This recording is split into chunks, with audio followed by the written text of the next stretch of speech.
యెహోవా దినము బహుభయంకరము, దానికి తాళగల నరుడెవడు? యెహోవా యొక్క భయంకరమైన ఆ మహాదినము రాకముందు సూర్యుడు తేజోహీనుడగును, చంద్రుడు రక్తవర్ణమగును. అయితే మనమందరము కూడా దేవుని యొక్క మహాదినము నుంచి, ఉగ్రత నుంచి తప్పించబడాలి అంటే దేవుని సన్నిధిలో మనం ప్రార్థన చేయాలి.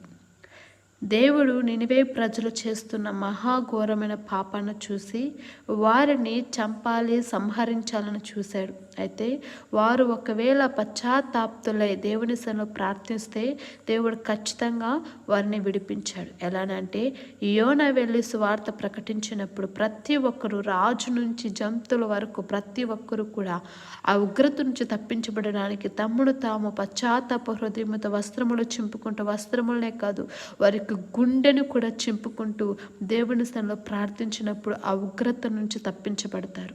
అయితే దేవుడు అంటూ ఉన్నాడు కదా, ఎవరైతే దేవుని వైపు చూసి ప్రార్థిస్తారో దేవుడు వారిని రక్షిస్తాడంట. ఆ దినమున యెహోవా నామమును బట్టి ఆయనకు ప్రార్థన చేయవారందరూ రక్షింపబడతాడు. అయితే మన దేవుడు కరుణా వాత్సల్యము గల దేవుడు, శాంతమూర్తి, అత్యంత కృపగలవాడై ఉన్నాడు కనుక మన మీదకి రాబోతున్న కీడును తప్పించే దేవుడై ఉన్నాడు.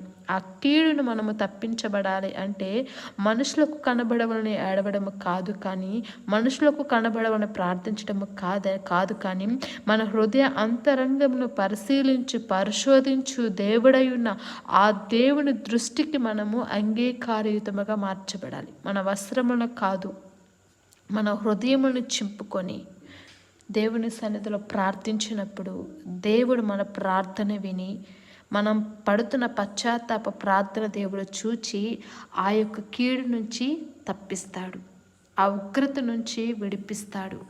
ఆయన గొప్ప దేవుడై ఉన్నాడు. ఎందుకంటే ఆయన యూదా దేశంలో నివాసులు నిత్యముందురు, తరతరములకు యెరూషలేము నివాసముగా నుండును.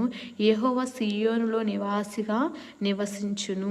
అక్కడ పరమ సియోనులో నుండి ఆయన మనల్ని చూస్తున్నాడు కనుక ఆయన మనకు ఒక అవకాశం ఇస్తున్నాడు. ఇదిగో నా దినము రాబోతూ ఉన్నది, నా దినము నుంచి, నా ఉగ్రత నుంచి నువ్వు తప్పించబడాలి అంటే నీ హృదయమును చింపుకుని హృదయపూర్వకంగా నన్ను క్షమించు ప్రభువా అని నీవు ఎప్పుడైతే ప్రార్థించేస్తావో ఆ ప్రార్థన దేవుడు విని కీడు నుంచి, ఉగ్రత నుంచి తప్పించి క్షేమమును, ఆరోగ్యమును, సమృద్ధిని, ఫలభరితమైన బ్రతుకును దేవుడు మనకి అనుగ్రహించును గాక.